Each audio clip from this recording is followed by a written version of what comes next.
오늘은 저희가 로마서 8장 18절에서 30절까지 말씀을 함께 봉독했습니다. 말씀의 제목은 선을 이루시는 하나님입니다. 우리 다 함께 제목을 따라 하시겠습니다. 선을 이루시는 하나님. 아멘. 로마서 8장 오늘 본문 18절에서 30절까지 말씀, 바로 이전의 말씀에서는 17절의 말씀에 보면 우리는 종의 영을 받지 아니하고 양자의 영을 받았다라고 말씀하십니다. 그래서 우리가 하나님의 자녀가 되었고 또 하나님을 아버지라 부를 수 있으며 또 거기에 더불어서 하나님의 상속자가 되었다라고 말씀합니다. 여러분, 상속자란 아버지의 유산이나 유업을 물려받는 사람을 의미합니다. 상속자가 된다라는 건 모든 걸 내가 유업이나 재산을 받는다라는 걸 의미해요. 그래서 때로는 보면 부모의 재산을 상속받기도 하지만 뭣도 상속받기도 해요. 빚도 상속을 받기도 합니다. 그래서 가끔 상속권을 포기하는 사람들이 있어요. 왜 포기하죠? 내가 받을 재산보다 빚이 더 많으면 포기하는 거예요. 내가 상속자의 권리를 포기하겠습니다 해서 빚도 재산도 상속받지 않는 경우들이 있습니다. 여러분, 나는 부모님의 재산만 물려받고 빚은 안 물려받겠습니다. 되나요?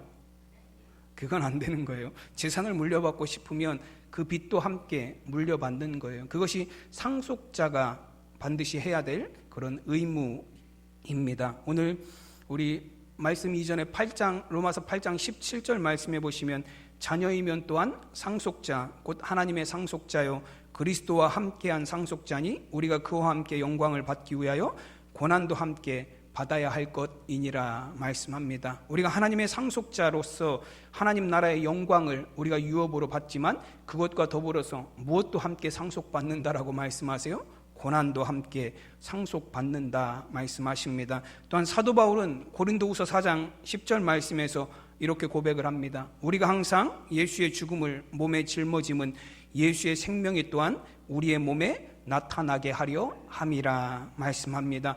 내가 예수님을 위해서 항상 죽는 것은, 내가 그리스도의 복음을 위해서 항상 죽음을 감당하는 것은 나의 몸에 예수님의 생명이 나타나게 하기 위함이다. 사도 바울의 고백입니다. 여러분, 우리가 하나님의 자녀가 되어 하나님 나라의 상속자가 된다라는 것은 우리가 곧 영광과 함께 고난도 상속받는다라는 것을 의미합니다. 그리고 하나님의 자녀로 그 고난을 참고 견디어낼 수 있는 것은 우리에게 올 그 영광은 장차 지금 우리가 당하는 고난과 비교할 수 없는 것이기 때문입니다. 그래서 오늘 18절 말씀에서 이렇게 말씀합니다.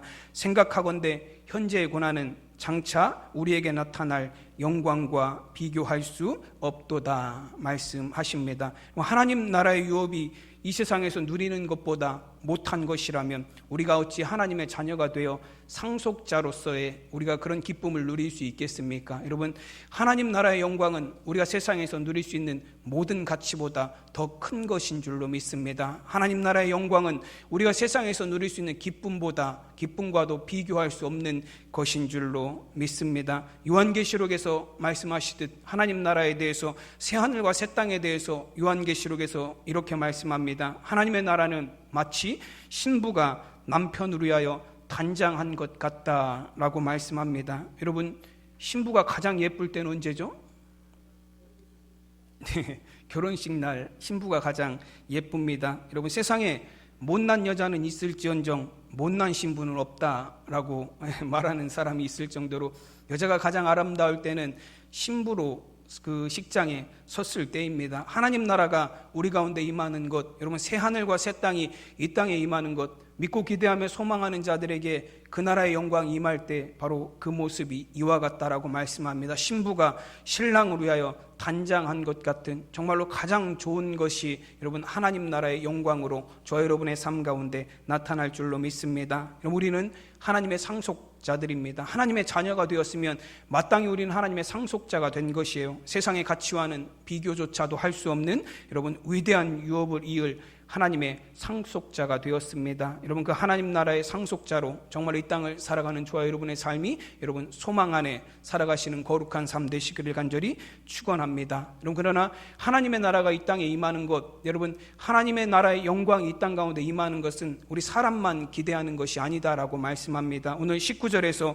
20절까지 말씀해 보면 피조물들이 고대하는 바는 하나님의 아들들이 나타나는 것이니 피조물들이 허무한 데 굴복하는 것은 자기 뜻이 아니요 오직 굴복하게 하시는 이로 말미암음이라 말씀합니다. 여러분, 피조물들도 사람들만 하나님의 나라가, 인간만 이 땅에 하나님의 나라가 오는 것을 고대하는 것이 아니라 피조물들도 하나님이 만드신 모든 세상의 만물들이 하나님 나라가 이 땅에 임하는 것을 기대하고 고대한다라고 말씀합니다. 여러분, 지난 9월 1일은 이제 9월 달이 되면서부터 우리가 창조절이라는 절기를 지킵니다. 이 창조절이라는 절기는 처음 들어보신 분들도 많이 있으실 거예요.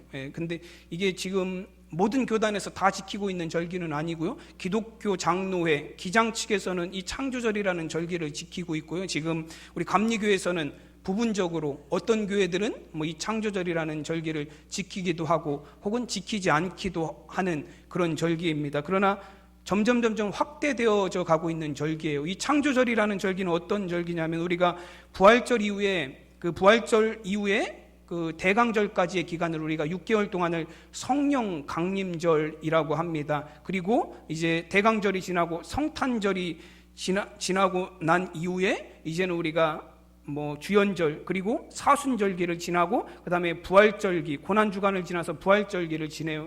근데 이 성령 강림절 6개월을 이제 3개월씩 나누자는 거예요. 그래서 앞에 3개월은 성령 강림절로 우리가 성령님을 기대하는 절기로 지내고 뒤에 3개월은 창조절로 우리가 지켜서 창조주 하나님을 기억하는 절기로 보내자. 그래서 앞에 3개월은 성령 강림절로 뒤에 3개월은 창조절로 지내자라고 하는 움직임들이 있어서 창조절을 지금 지키는 교회들이 점점 늘어나고 있습니다. 그래서 9월 달부터 창조절이 시작이에요. 그래서 9월 1일이 창조절 첫 번째 주간이었습니다. 여러분, 창조절이란 하나님의 창조 섭리와 인간의 구원의 역사를 신앙적으로 되새기는 절기로 하나님께서 세상을 아름답게 지으셨음을 고백하고 또 하나님이 창조하신 이 창조 세계를 우리가 지키며 창조 세계의 해방을 위한 사역에 동참하자라는 취지를 가진 절기가 바로 이 창조 절기입니다. 여러분, 창세기에 보시면 하나님께서 세상과 우주와 만물을 창조하셨습니다. 여러분, 하나님께서 사람만 창조하신 것이 아니라 온 세계와 우주 그리고 그 안에 존재하는 모든 것을 하나님이 다 만드셨습니다. 그리고 죄로 인해서 타락할 때에 사람만 하나님이 만드신 창조 세계에서 사람만 타락하게 된 것이 아니에요. 만물들도 함께 타락하게 됐습니다. 성경 말씀에 보면 아담과 하와가 에덴 동산에서 쫓겨날 때 땅은 무엇을 냈다라고 말씀하시죠? 가시덤불과 엉겅퀴를 내었다라고 말씀하세요. 사람의 타락과 더불어서 세상의 모든 만물이 타락하게 되었다라는 것을 의미합니다. 그래서 하나님의 창조물 중에 하나님의 구원이 임하는 것은 사람만, 인간만 고대하는 것이 아니라 여러분, 타락한 모든 만물이 하나님의 구원과 하나님 나라가 이 땅에 오는 것을 고대하고 소망한다라는 말씀입니다. 그래서 오늘 20절 말씀에 보면 원어 성경 중에 한 단어가 있는데 우리나라 말로 번역하면서 빠진 단어가 있습니다. 20절 말씀이 피조물들이 허무한 데 굴복하는 것은 자기 뜻이 아니요 오직 굴복하게 하시는 이로 말미암음이라 말씀합니다. 이 타락한 세상 가운데 피조물들이 세상에 허무한 데 굴복했다라는 거예요. 근데 단순히 그냥 굴복한 것이 아니라 하나님의 뜻 안에서 그렇게 이루어졌다라고 말씀합니다. 그런데 그 뒤에 원어 성경에 보면 한 구절 단어가 하나 더 붙어 있습니다. 무슨 단어가 붙어 있냐면 EPLPD라는 단어가 붙어 있어요. 이게 우리나라 말로 하면 소망 안에서라는 의미입니다. 모든 피조물들이 그 세상의 허무함에 굴복했다라는 거예요. 그러나 그냥 굴복한 것이 아니라 무엇을 가지고 그 안에 세상 가운데 굴복했다라는 거예요? 소망 안에서 하나님의 구원을 소망하고 하나님의 나라가 이 땅에 임할 것이라는 그 소망 안에서 이 허무함으로 달려가는 이 세상 가운데서도 소망을 잃지 아니하고 그것 가운데 굴복하여 살면서도 하나님의 나라의 회복을 고대하며 소망하며 살아가고 있다라는 거예요. 여러분, 이것은 그리스도인뿐만 아니라 온 세상에 있는 천지와 만물이 다 하나님 나라가 이 땅에 임하기를, 하나님의 구원이 이 땅 가운데 임하기를 고대하고 소망하고 있다라는 것입니다. 여러분, 그 소망은 지금의 고난과는 비교할 수도 없는 확실하고도 영광스러운 소망입니다. 허무한데 굴복하였지만, 허무함으로 인하여 고난당하지만 그 가운데 소망이 있다라는 것은, 하나님 나라의 소망을 갖고 살아간다라는 것은 그 하나님 나라의 확실함을 기대하는 것이다라고 말씀합니다. 그래서 그 소망에 대해서 21절에서 이렇게 말씀합니다. 그 바라는 것은 피조물도 썩어짐의 종로로 탄 데서 해방되어 하나님의 자녀들의 영광의 자유에 이르는 것이니라 말씀합니다. 온 피조물의 소망이자 우리의 소망은 무엇입니까? 우리를 얽매이고 있는 모든 죄의 짐들을 다 내려놓고 죄의 종로로 타던 데서 해방되어 하나님의 자녀가 되어 하나님 나라에 들어가는 것입니다. 우리가 이것을 소망이라 부를 수 있는 것은 반드시 그렇게 될 것이기 때문입니다. 24절 25절 말씀해 보시면, 우리가 소망으로 구원을 얻었음에 보이는 소망이 소망이 아니니 보는 것을 누가 바라리요? 만일 우리가 보지 못하는 것을 바라면 참음으로 기다릴지니라 말씀하십니다. 소망으로 구원을 얻었다라고 말씀하십니다. 그 소망은 우리를 구원할 확실한 소망이기 때문입니다. 기약 없는 소망이 아니라, 불확실한 소망이 아니라 확실하고도 분명한 소망을 우리에게 주셨습니다. 왜냐하면 하나님께서 이루실 것이기 때문에 그렇습니다. 여러분, 죽음의 수용소에서라는 책을 쓴 빅터 프랭클이라는 작가가 있습니다. 이분은 2차 대전 때 나치 수용소에서 살아나온 경험을 토대로 이 죽음의 수용소라는 책을 썼거든요. 그때 유대인들이 600만 명이 수용소에서 학살이 되었습니다. 그때 그 나치 수용소에 갇혀 있으셨던 분이에요. 근데 이 책의 문구 중에 이런 문구가 있어요. 이분이 쓴 문구가 무엇이냐면, 하나님의 도움은 결코 늦는 법이 없습니다. 다만 우리가 너무 성급할 뿐입니다. 그렇게 책에 써놓았습니다. 그럼 소망을 가진 자들에게, 분명하고 확실한 소망을 가진 자들에게 필요한 것은 기다림입니다. 여러분, 그 소망이 확실하다면 그 기다림은 결코 고난의 시간이 아닙니다. 오히려 소망이 사라지면 그 기다림은 지옥 같겠지만, 확실한 소망을 붙들고 있는 자들에게 기다림은 오히려 기쁨이 될 수 있습니다. 이 빅터 프랭클이라는 분이 갇혀있던 나치 수용소에서 1944년에 그 책에 보면, 1994년 크리스마스 성탄절이 지난 이후에 많은 사람들이 죽었다 그래요.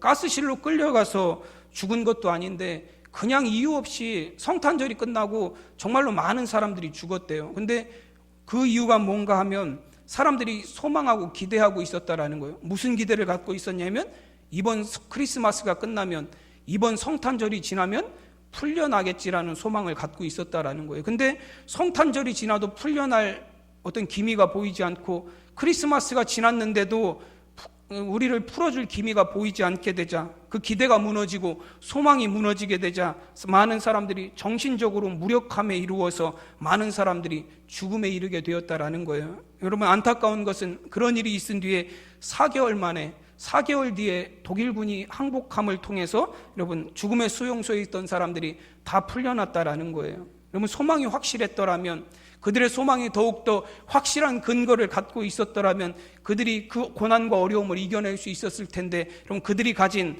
얄팍한 소망이 무너짐을 통하여서 그들이 결국 낙심과 절망을 경험하게 되었다라는 겁니다. 여러분, 우리는 누구나 다 연약해요. 우리가 하나님이 주신 확실한 소망을 가지고 살면서도 때로는 우리가 세상 가운데 흔들리는 삶을 살아갑니다. 세상의 고난을 만나면 하나님이 나에게 약속하신 이것이 확실한 것인가라는 의심이 들기도 해요. 과연 내가 이 땅에서 이렇게 고난당하는데 이 고난을 이겨내면 하나님의 나라에서 내가 영광을 누릴 것인가? 여러분, 그런 확실한 약속을 주셨음에도 우리가 고난 가운데서는 흔들리고 연약함 가운데 살아갑니다. 그래서 오늘 26절, 27절에서는 이렇게 말씀합니다.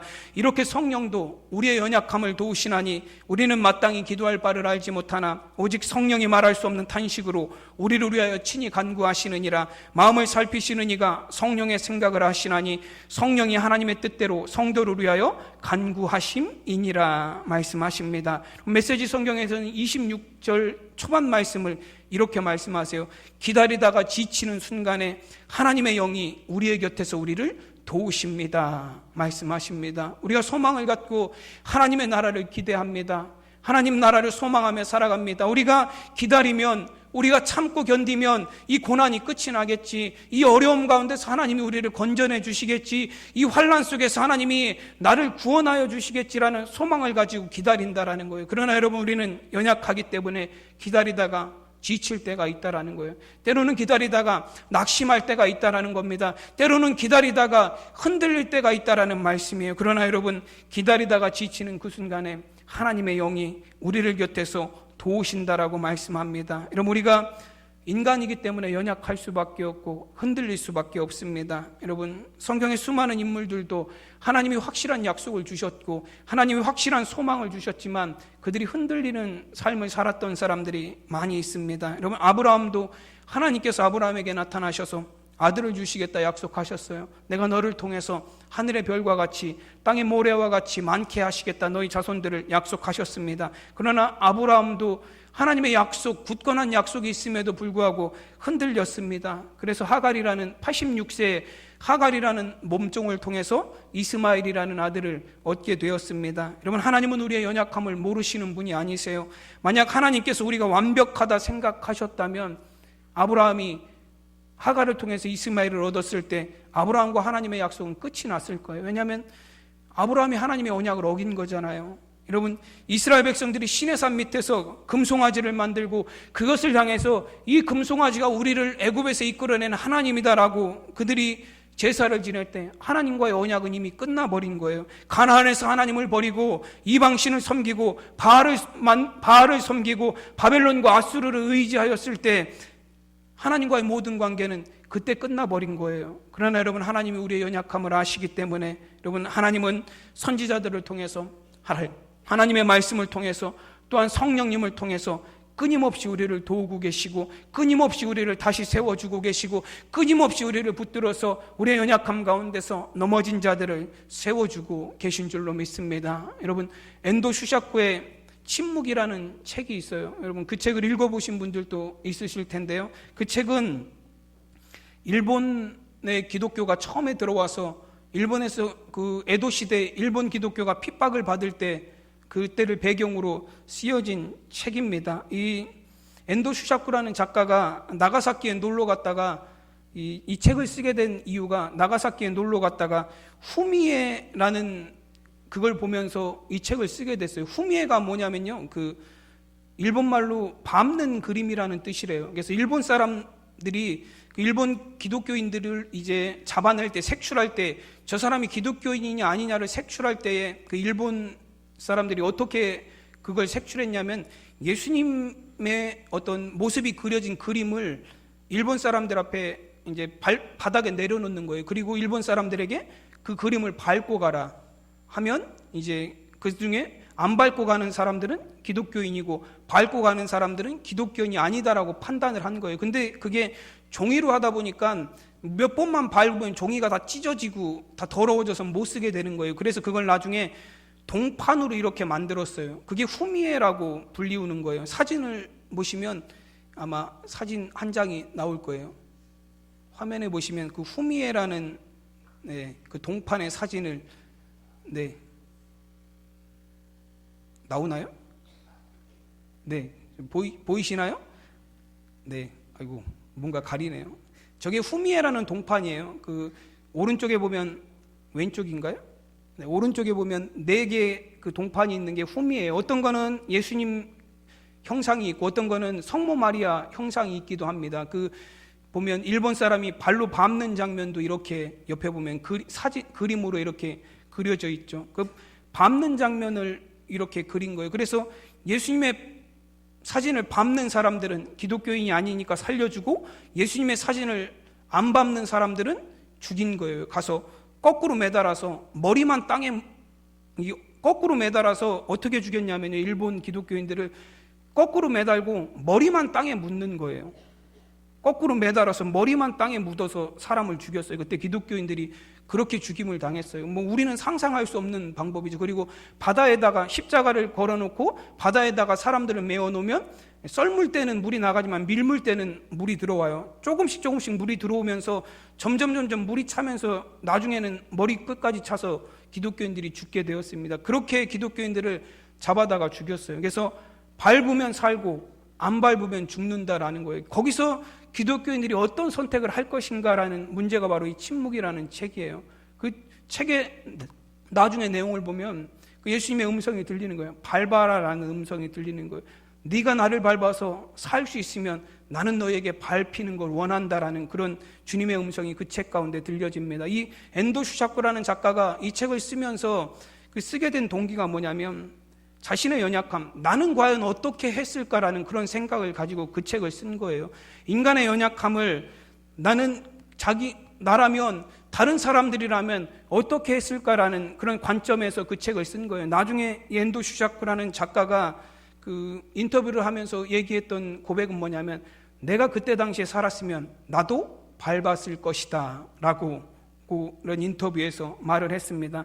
그는 나약한 사람도 연약한 사람도 주님의 도우심 안에 있다라는 것, 주님은 그 연약한 자들을 지금도 나를 밟으라고 말씀하시면서 붙들고 계시다라는 인간의 연약함을 말하기 위해서 이 책을 썼다라는 것입니다. 여러분, 누구나 다 연약합니다. 누구나 다 이 험한 세상을 믿음 안에서, 신앙 안에서, 이런 말씀 안에서 굳건히 살아가기에는 누구나 부족하고 연약한 사람들이에요. 여러분, 그래서 성령님께서 우리를 도와주십니다. 우리는 너무나 어렵고 힘들어서 그 고난과 환난 가운데서 내가 하나님 앞에 무엇을 기도해야 될지 알 수조차도 없을 때, 내가 정말로 어떤 기도로 하나님 앞에 드려야 될지 정말로 감도 잡을 수도 없을 때, 그러한 때도 성령님께서는 우리를 위해서 친히 탄식하시고 친히 간구하시고 친히 기도하셔서 도우신다라고 말씀하십니다. 여러분, 우리는 그 소망을 향해서 혼자 가는 게 아니에요. 성령님이 우리 안에 함께 하십니다. 도우시는 성령님께서 우리의 연약함을 붙드시고 함께 하시고 세워주심으로 우리가 이 믿음의 길을, 이 고난의 길을, 우리가 이 영광의 길을 끝까지 걸어갈 수 있도록 우리를 붙드시는 줄로 믿습니다.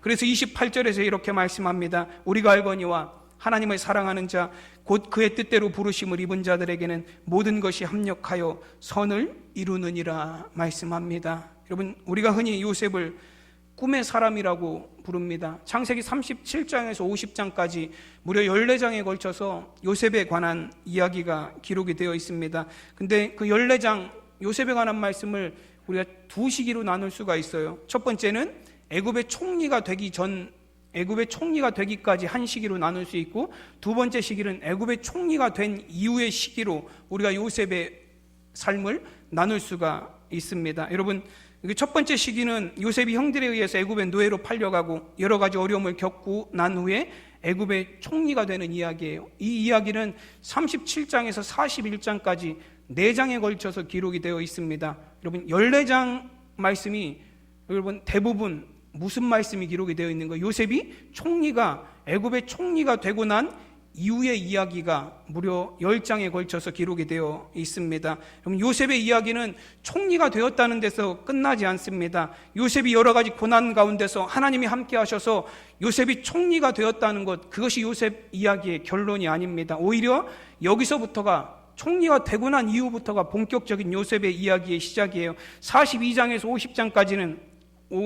50장까지 총 9장에 걸쳐서 하나님께서 왜 요셉을 애굽의 총리로 세우셨는지에 관한 말씀이 기록이 되어 있습니다. 그럼에도 불구하고 그럼 요셉에 관한 설교 중 대부분의 설교나 대부분의 말씀은 어디에 집중이 되어 있어요? 37장에서 41장에만 집중이 되어 있습니다. 요셉이 그 고난을 거쳐서, 요셉이 그 감옥 생활을 잘 이기고, 요셉이 그 어려움을 견뎌내고 애굽의 총리가 되었다라는데 많은 사람들의 관심이 집중이 되어 있습니다. 왜 그렇죠?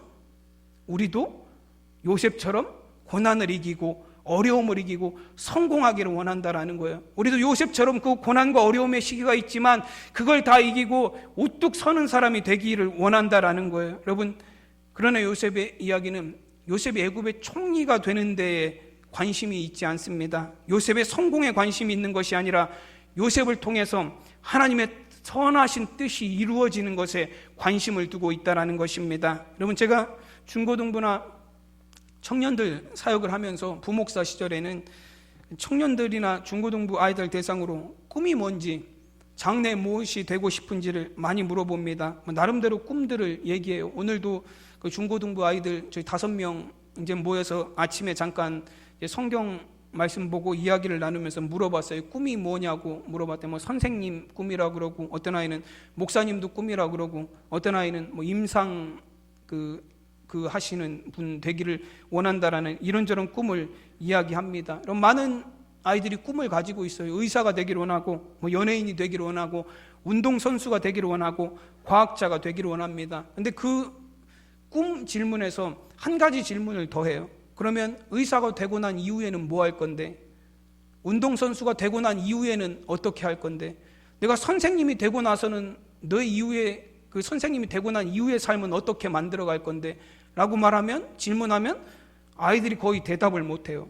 그냥 거기까지만 생각하는 거예요. 내 꿈은 선생님이 되는 거니까 거기까지만 생각하는 거예요. 열심히 노력해서 선생님이 돼야지. 내 꿈은 운동선수니까 열심히 해서 운동선수가 돼야지. 내 꿈은 연예인이니까 열심히 해서 연예인이 돼야지. 내 꿈은 의사니까 열심히 공부해서 의사가 되어야지. 나는 거기까지만 가지고 있다라는 거예요. 여러분, 그러나 우리의 꿈은, 하나님이 주시는 꿈은 무엇이 되겠다는 것이 아니라 하나님의 일을 위하여 무엇이 되는 것, 그것이 바로 우리의 진정한 꿈이 되어야 될 줄로 믿습니다. 그리고 하나님을 사랑하는 자, 곧 그 뜻대로 부르심을 입은 자들이라 말씀하십니다. 어떤 사람들입니까? 그런 사람들은 자신의 성공을 위해서가 아니라, 세상의 목적을 위해서가 아니라 하나님의 뜻을 이루기 위해서 하나님의 뜻 안에서 부르심을 받은 사람들이라는 의미예요. 그래서 그런 사람들을 통해서 하나님이 합력해서 선을 이루시겠다라고 말씀하십니다. 그럼 무엇이 선입니까? 우리가 선을 이루게 하시겠다라고, 모든 게 합력해서 선을 이루시겠다라고 말씀하셨는데,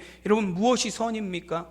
세상은 선과 악의 기준이 모호합니다. 선과 악의 기준이 불분명해요. 선과 악의 기준을, 왜냐하면 자기 자신에게 맞추기 때문에 그렇습니다. 그래서 나에게 선한 것이 어떤 사람에게는 악한 것이 되기도 합니다. 나에게 좋은 것이 어떤 사람에게는 나쁜 것이 되기도 합니다. 여러분, 주변 사람들이나 친구들을 한번 둘러보면 그런 경우를 우리가 너무나 분명하게 알 수 있어요. 여러분, 내가 보기에는 저 사람 참 좋은 사람 같아요. 내가 보기엔 저 사람 참 좋은 사람이고 착한 사람이고 훌륭한 사람 같아요. 그런데 어떤 사람은 그 사람을 뭐라 그래요? 나쁜 사람이라고 얘기하는 사람도 있어요. 그 사람 어울리지 말라고 이야기하는 사람도 있습니다. 내가 보기엔 좋은 사람인데 어떤 사람이 보기엔 나쁜 사람이에요. 내가 보기엔 좋은 일인데 어떤 사람이 보기엔 나쁜 일이에요. 여러분, 선과 악의 기준이 어디에 있는 거예요? 우리는 나에게 있는 거예요. 그렇기 때문에 선과 악이라는 것이 모호합니다. 여러분, 부자 청년이 예수님을 찾아와서 예수님께 질문하잖아요. 선한 선생님이요, 무엇을 하여야 영생을 얻을 수 있습니까? 그때 예수님께서 이 부자 청년을 향해서 하신 말씀이 무엇입니까? 마가복음 10장 18절 말씀해 보시면, 내가 어찌하여 나를 선하다 일컫느냐? 하나님 한 분 외에는 선한 이가 없느니라 말씀하십니다. 모든 선의 근원은 하나님이십니다.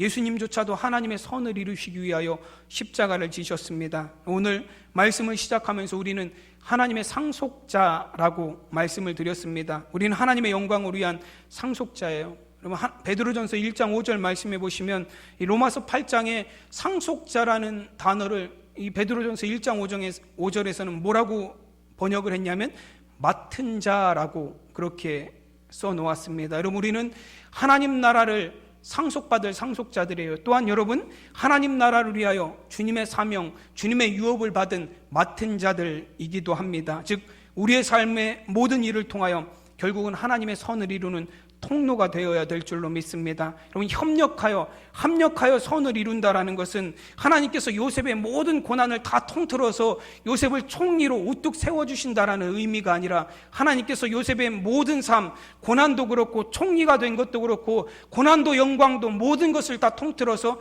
하나님의 선을 이루시는데 사용하시겠다라는 의미입니다. 여러분, 저와 여러분의 삶이, 우리의 모든 삶의 모든 부분을 통하여 하나님의 선을 이루시는 거룩한 삶이 되시기를 간절히 소원합니다. 여러분, 주님이 십자가를 지셨습니다. 주님의 고난을 통하여 하나님 십자가에서 구원을 이루심으로 하나님의 선을 이 땅에 이루시고 보여주신 줄로 믿습니다. 하나님의 선하신 뜻이 우리 삶의 모든 부분을 통해서 합력하여 이루어지시는 저와 여러분의 삶이 되시기를 간절히 축원합니다. 또한 온 인류와 만물이 그 하나님의 선하신 뜻을 위하여 합력하여 하나가 되어 여러분 하나님의 선을 이루어가는 저와 여러분 온 인류와 만물이 되시기를 간절히 축원합니다. 우리 이 시간 찬송가 79장 우리 찬양하시고 결단 기도하도록 하겠습니다. 우리 찬송가 79장 우리 1절만 두 번 찬양하시고, 주 하나님 지으신 모든 세계, 우리 79장 1절만 두 번 찬양하시고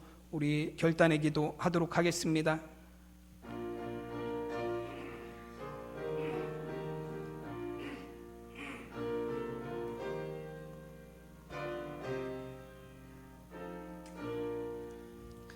주 하나님 지으신 모든 세계, 내 마음속에 그리워볼 때 하늘의 별 울려 퍼지는 뇌성, 주님의 권능 우주에 찾네. 주님의 높고 위대하심을 내 영혼이 찬양하네. 주님의 높고 위대하심을 내 영혼이 찬양하네. 주 하나님, 주 하나님 지으신 모든 세계, 내 마음속에 그리워볼 때 하늘의 별 울려 퍼지는 뇌성, 주님의 권능 우주에 찾네. 주님의 높고 위대하심을 내 영혼이 찬양하네. 주님의 높고 위대하심을 내 영혼이 찬양하네. 오늘 말씀을 기억하시면서 이 시간 다 함께 결단에 기도하도록 하겠습니다. 하나님, 연약하고 부족한 우리를 하나님의 자녀 삼아주시고 하나님 나라의 영광을 유업으로 물려받을 상속자로 하나님의 자녀로 세워주신 은혜 감사합니다. 하나님 우리에게 분명하게 하나님의 나라를 약속하셨고, 하나님 우리에게 하나님의 자녀로 삼아주시고 상속자로 삼아주셨음에도 불구하고 우리가 늘 연약하여서, 우리의 믿음은 연약하여서, 아버지 우리의 육신은 연약하여서 하나님 세상 죄악에 흔들리며 아버지 고난당하고 환난당할 때 하나님 그 약속을 잊은 채로 우리가 날마다 하나님 우리가 원망하며 불평하며 살았습니다. 우리의 연약함을 도우시는 성령님께서 하나님 우리를 붙들어 주시고 다시 한번 세워 주시옵소서. 그래서 아버지 하나님 우리가 세상에 썩어질 영광이 아니라 하나님 나라의 영광을 바라보며 소망하게 하시고, 아버지 하나님 지금 당하는 고난으로 말미암아 절망하고 낙심하지 아니하게 하시고, 모든 것에 협력하여 하나님의 선을 이루시는 하나님을 의지함으로 말미암아 우리의 모든 삶을 통하여 하나님의 선을 이루는 거룩한 삶이 되게 하여 주시옵소서. 연약한 우리를 성령님 붙들어 주시옵소서. 연약한 우리를 위하여 성령님 간구하여 주시옵소서. 붙드시고 간구하시는 성령님으로 말미암아 우리가 다시 한번 소망 얻게 하시고, 그 붙들리고 흔들림 없는 소망으로 말미암아 우리가 이 세상 가운데 승리하는 성도의 삶이 되게 하여 주시옵소서. 우리 다 함께 결단의 기도하도록 하겠습니다. 아버지 하나님의 은혜와 사랑 감사드립니다. 아버지 하나님, 우리를 하나님의 자녀 삼아주시고 하나님 나라의 유업을 물려받을 상속자로 우리를 세워주셨지만, 아버지 하나님 세상의 작은 고난으로 인하여 흔들리는 우리를 주님 불쌍히 여겨주시고 긍휼히 여겨주시며, 아버지 하나님 연약한 우리를 성령의 손으로 붙들어 주셔서 우리가 흔들림 가운데서 다시 세워지게 하시고, 넘어진 가운데서 일어나게 하시며, 낙심하고 절망한 가운데서 새 소망을 갖게 하여 주시옵소서. 우리의 능력이 되시는 하나님, 우리의 구원이 되시는 하나님, 정말 우리의 모든 삶을 통하여 모든 것이 합력하여 하나님의 뜻을 이루는, 하나님의 선을 이루는 귀한 도구가 될 수 있도록 우리의 삶을 인도하여 주시고 붙들어 주시옵소서. 우리는 연약하지만 우리를 붙드신 하나님의 손은 강하신 줄로 믿습니다. 연약한 우리 가운데 주님의 영을 더하여 주셔서 우리가 다시 거듭나게 하시고 소망 가운데 일어날 수 있는 귀한 믿음을 주시옵소서. 정말로 온 세계와 만물과 인류가 정말로 하나님의 나라를 고대하며 소망하는 그 믿음 안에 굳건하게 하나님 나라를 소망하는 믿음 안에 살아갈 수 있도록 주님 인도하여 주시옵소서. 주님 못 드실 것을 믿사옵니다. 주님 함께하여 주시옵소서. 주님의 은혜를